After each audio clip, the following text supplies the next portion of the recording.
Friday, August 25th, 2023 topic. Russia under Vladimir Putin. Please pardon any visual and informational inaccuracies in this entirely AI-generated video. This text explores the political system under Vladimir Putin, its impact on Russia's economy, and the term Putinism, as coined by political analyst Andrei Piontkowski. Putin's political system has been described as a mix of economic liberalism, cronyism, nepotism, and corruption. Despite this, Russia's economy grew steadily between 1999 and 2008, attributed to the ruble devaluation of 1998, Yeltsin-era reforms, rising oil prices, and cheap Western credit. Putin also signed into law a series of liberal economic reforms, reducing poverty by more than half and boosting real GDP. However, critics argue that Putin's government is increasingly repressive, with a tendency towards nationalism and authoritarianism. Russian political analyst Andrei Piontkowski first used the term Putinism in 2000 to describe what he saw as the final stage of bandit capitalism in Russia, marked by a disregard for democratic freedoms and human rights, ethnic hatred, attacks on free speech, information manipulation, isolation, and economic degradation. The term often carries negative connotations in Western media, referring to the alleged control of political and financial power by the military security establishment under Putin's government. On the 31st of December 1999, Russian President Boris Yeltsin resigned, making then Prime Minister Vladimir Putin the acting president. Putin published an article outlining his views on Russia's past and future, emphasizing the need for societal consolidation, strong state power, economic efficiency, and government support of education and healthcare. He warned of Russia's potential decline in global standing and called for national unity and hard work. These ideas were later reflected in Putin's election platform, leading to his victory in the 2000 election. In 2002, Russian President Vladimir Putin outlined his country's foreign policy, emphasizing the need for Russia to be strong and competitive in the face of international competition for markets, investment, and political and economic influence. Putin stated that Russian foreign policy would be pragmatic, based on national interests and capabilities, and would consider the interests of its partners, particularly in the Commonwealth of Independent States, CIS.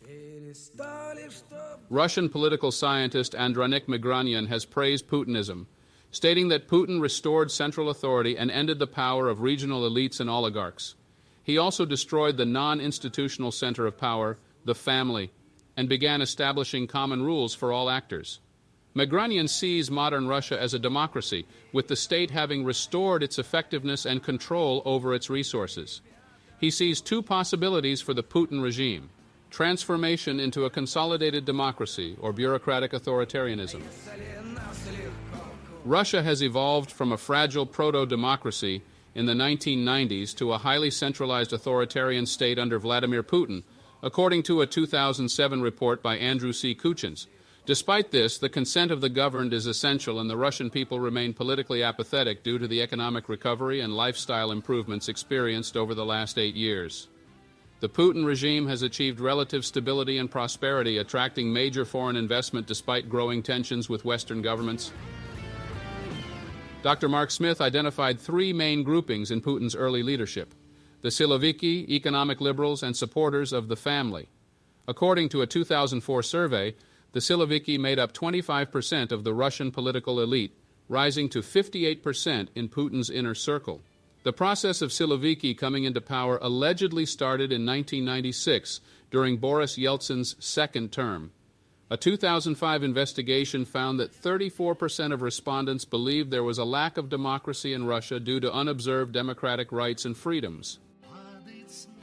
In 2008, Putin and Medvedev switched roles due to constitutional restrictions preventing Putin from running for a third presidential term. This move was largely viewed as a symbolic action to maintain Putin's influence.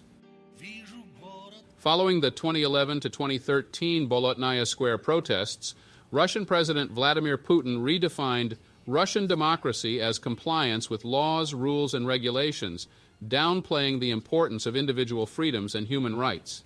This led to the adoption of about 50 anti-democratic laws between 2012 and 2018, including increased surveillance and censorship powers, laws banning criticism of Russia's actions in Ukraine and Crimea, and restrictions on NGOs and human rights organizations, according to a study by the International Federation for Human Rights. In 2012, Russia introduced a law allowing non-profit organizations to be declared foreign agents if they participate in political activity and receive foreign funding. The law increases registration barriers and subjects organizations to additional audits. In 2013, a law was introduced banning U.S. citizens from adopting Russian children and suspending the activity of politically active non-profit organizations receiving money from U.S. citizens or organizations. In 2015, amendments gave the Prosecutor General of Russia the power to declare foreign and international organizations undesirable and shut them down without appeal. Amendments to Russian law now require foreign entities declared as foreign agents to form a Russian legal entity and inform authorities. The changes also allow individuals to be designated as foreign agents if they distribute foreign media content and receive foreign funding. The law also imposes special marking on publications of non-profit organizations and individuals declared as foreign agents. Violations of the law can result in substantial fines, imprisonment, and compulsory labor. In January 2020, Russian President Vladimir Putin proposed significant amendments to the country's constitution, which were approved in a contested vote in July 2020. The changes, which include extending presidential term limits, allowing the president to dismiss federal judges, and banning same-sex marriage, were officially inserted into the Constitution on the 4th of July 2020. The Venice Commission criticized the amendments for disproportionately strengthening the president's position and undermining the principle of separation of powers. Protests in Russia began in January 2021 in support of opposition leader Alexei Navalny, who was detained upon his return from Germany. The protests spread across 198 towns and cities, with a record 4,000 protesters detained on the 31st of January.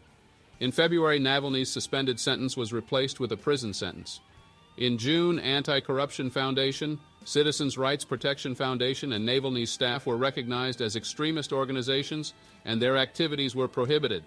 In March 2022, the Second Cassation Ordinary Court upheld these decisions. Political scientist Vladimir Pastakov believes Russia has transitioned from an authoritarian dictatorship to a totalitarian tyranny following amendments to the Constitution. He attributes this to the establishment of a repressive infrastructure and the creation of an eclectic ideology. The shift is reflected in the transition from selective to mass repressions against dissidents and potentially disloyal citizens. The amendments, which came into effect on the 4th of June 2021, deprive anyone associated with an organization recognized as extremist or terrorist of the right to stand for election. A new Russian law, effective from the 1st of June 2021, regulates outreach activities defined as knowledge-sharing activities outside of formal education programs.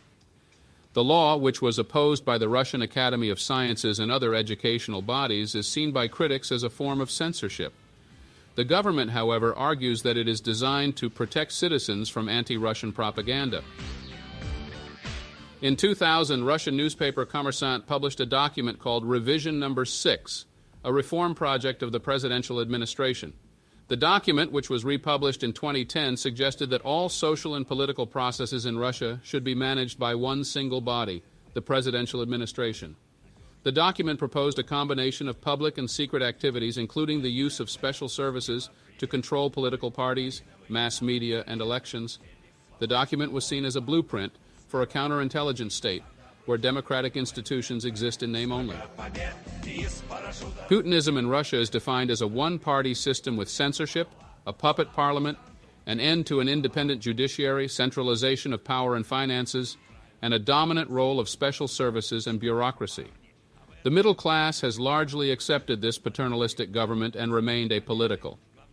The Putin regime has been categorized as a bureaucratic oligarchy with traits of an extreme right-wing dictatorship. The regime's relationship with the people is primarily through television, and there is a lack of resistance from the intellectual opposition. Russia has been suspended from the United Nations Human Rights Council due to reports of severe and systematic human rights abuses, following a vote by 93 members on the 7th of April 2022. Russian authorities have blocked Echo of Moscow and Doz HD, the last independent TV station in Russia. Additionally, President Putin has signed a law imposing up to 15 years in prison for publishing false information about the Russian military, causing some Russian media outlets to cease reporting on Ukraine. In 2000, Russian President Vladimir Putin proposed an economic policy introducing a 13% flat tax rate, reducing corporate tax from 35% to 24%, and improving conditions for small businesses. He replaced the high tax rate system with a choice of 6% tax on gross revenue or 15% on profits. In 2009, Putin suggested lowering the VAT rate from 18% to 12-13%. The tax burden in Russia under Putin was lower than in most European countries.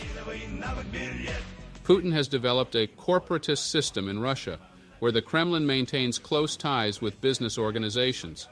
This is part of Putin's attempts to involve broad sectors of society in policy-making and implementation. Some believe Putin's actions, such as the fate of Yukos, indicate a shift towards state capitalism, where state-owned enterprises are run for the benefit of Putin's inner circle. This has led to the monopolization of significant resources in the hands of corporation members.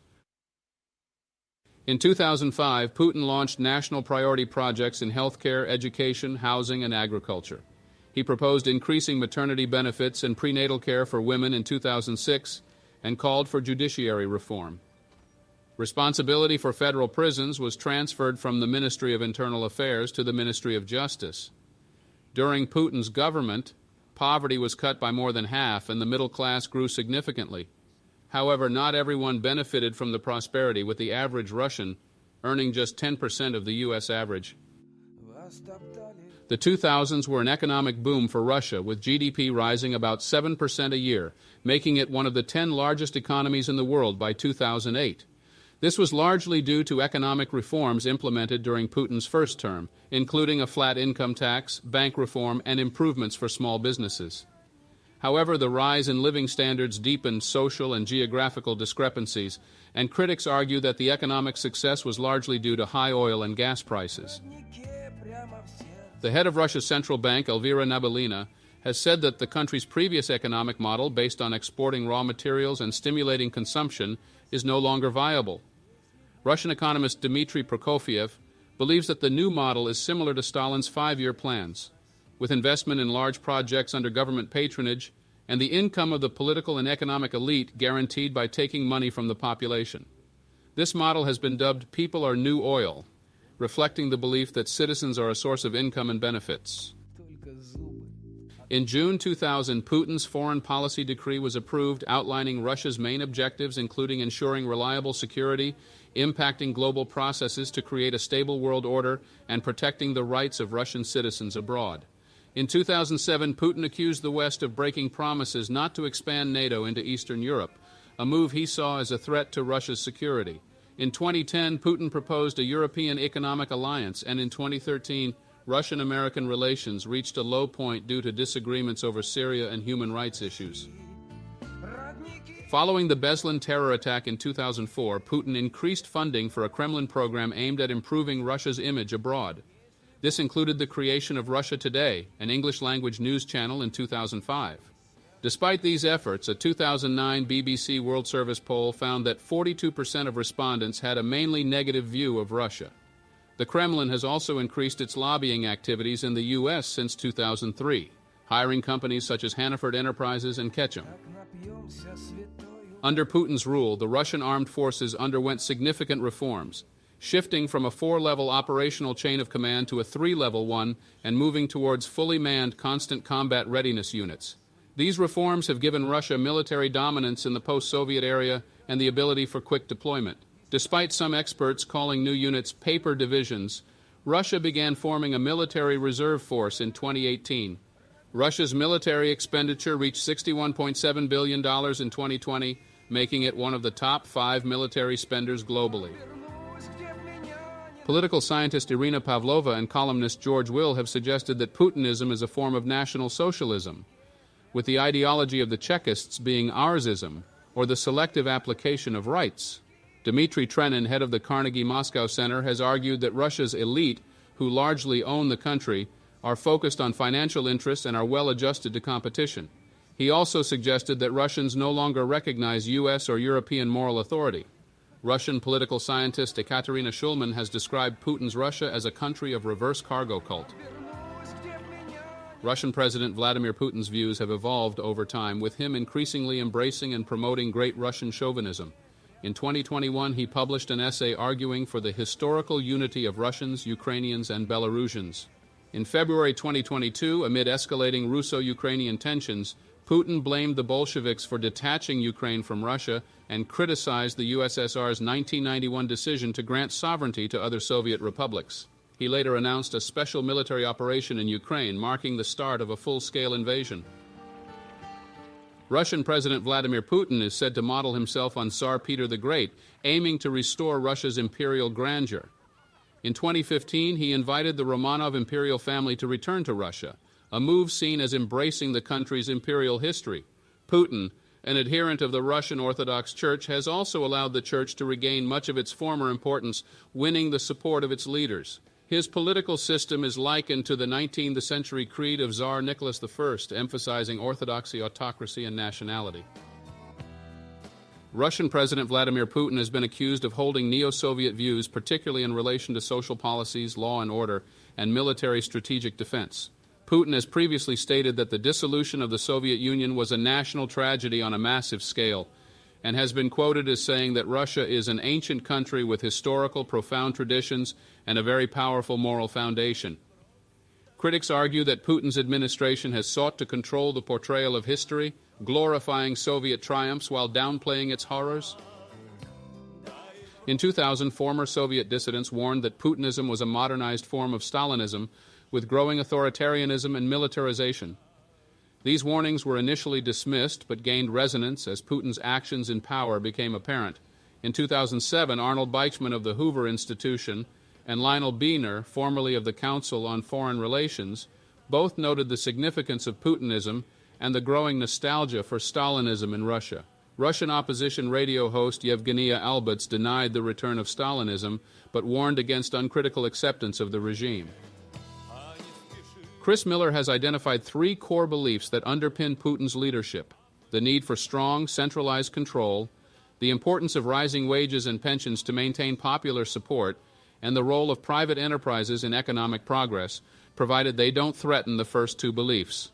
These principles, shaped by Russia's history and Putin's own experiences, help explain his actions and priorities as a leader. Since Vladimir Putin took office in 2000, there has been a growing personality cult around him, with portraits, songs, and adoration reminiscent of Soviet times. Despite constitutional requirements, Putin was expected to retain power after his term ended in 2008 due to his popularity. Opposition figures have criticized this cult, with some even calling for mental health checks and termination of his presidential authority. However, these requests have been dismissed. Russia under President Vladimir Putin has been transformed into an FSB state, with former KGB officers running the country, according to some scholars. The FSB, Russia's Federal Security Service, has the right to monitor the population electronically, control the political process, search private property, and run its own prisons. The FSB is also believed to be involved in active measures and extrajudicial killings to achieve political objectives. Russia under President Putin has been described as a kleptocracy and an oligarchy, with 110 of Putin's associates controlling 35% of the country's wealth, according to scholar Karen Dawisha. Russian political analyst Andrei Pionkovsky has described Putinism as the highest and culminating stage of bandit capitalism in Russia. He argues that in Russia, the businessmen, politicians, and bureaucrats are the same people who have privatized the country's wealth and taken control of its financial flows. Russians questioning their country's 2022 mobilization have taken to social media to ask top officials and their sons if they would go to war. Most have either ignored the questions or given excuses. Nikolai Peskov, son of Putin's spokesman, told pranksters he had no intention of going to war, highlighting perceived nepotism in Putin's Russia. The Panama Papers have revealed a network of secret offshore deals and loans worth $2 billion that appear to link to Russia's President Vladimir Putin. The transactions include fake share deals, multi-million-dollar charges for vague consultancy services, and large sums in compensation for allegedly canceled share deals. Putin's name does not appear in any of the records, but those of his close associates do. including construction billionaires Arkady and Boris Rotenberg, musician Sergei Roldugin, business magnate Alisher Usmanov, and billionaire Gennady Timchenko. The Anti-Corruption Foundation released a documentary on YouTube titled Putin's Palace, History of World's Largest Bribe on the 19th of January 2021. The film investigates the construction of a residence known as Putin's Palace, allegedly for President Vladimir Putin. It details a corruption scheme involving the construction of the palace, which is estimated to have cost over $100 billion, approximately $1.35 billion, dubbed the largest bribe in history. Several experts, including David Satter, Yuri Felshtinsky, Alexander Litvinenko, Vladimir Pribilovsky, and Boris Kagarlitsky, believe that the Russian state security services coordinated the bombings as a false flag operation to gain public support for a war in Chechnya and to bring Putin to power. They argue that the war boosted Putin's popularity, leading to his presidency and the pro-war Unity Party's rise to the State Duma. Russia Beyond Putin by Breslauer and Colton, published in Daedalus Journal, explores the potential political, economic, and social scenarios for Russia post-Putin. The authors analyze the possible successors and the implications of Putin's departure on Russia's domestic and foreign policies. Despite the economic growth under Putin's regime, the disregard for democratic freedoms and human rights, coupled with increasing repression, paints a concerning picture of Putinism.